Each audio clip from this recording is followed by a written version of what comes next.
inaan maantii halkaan u nimid inaan milkile gurigiisa ka maqnaa muddo 30 sano ah inaan ku wareejino.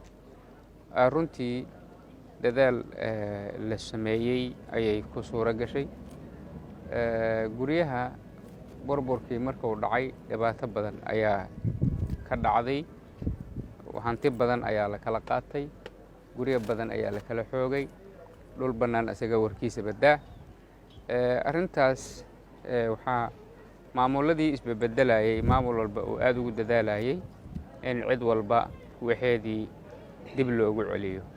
marka tani marka waa mid ka mid ah dhacdooyinkii soo tixnaa oo cid walba aan milkiyadeeda dib ugu celinaynay.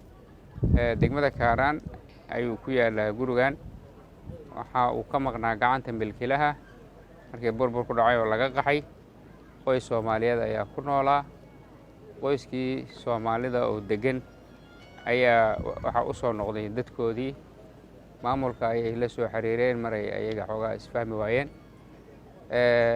maamulka degmada iyo gobolka iskaashanayeen waxay ku guuleysteen inay milkilihii ku wareejiyaan maantay gurigoodii oo hadda aniga aan furihiisa gacanta ku hayo. waa uga mahad celinayaa dhammaan intii ka soo shaqaysay dadaalka isaga ah, maxaa yeelay waa samafal in hanti iyo qofka iska lahaa dib laysugu soo celiyo markay muddo kala maqnaayeen. waxaan rabaa halkaan inaan baaq uga jeediyo dhammaan ummadda Soomaaliyeed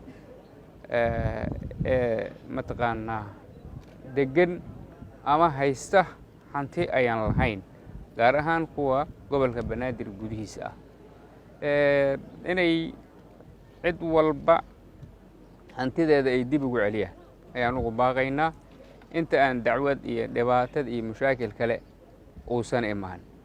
haddii marka ay iyagu si wanaagsan wax isugu wareejiyaan oo milkiluhu oo wixiisii helo dacwo la'aan, waa midda ugu sharaf badan uguna xalaalsan. haddiise waxaygii isii iyo waxa kuma siinayo sheekada ay noqoto, waxay noqonaysaa marka in qofka uu sharciga hor yimaado, maamulka gobolka ama maxkamadaha tago, markaasna xoog looga saaro ayay imaanaysaa. marka intii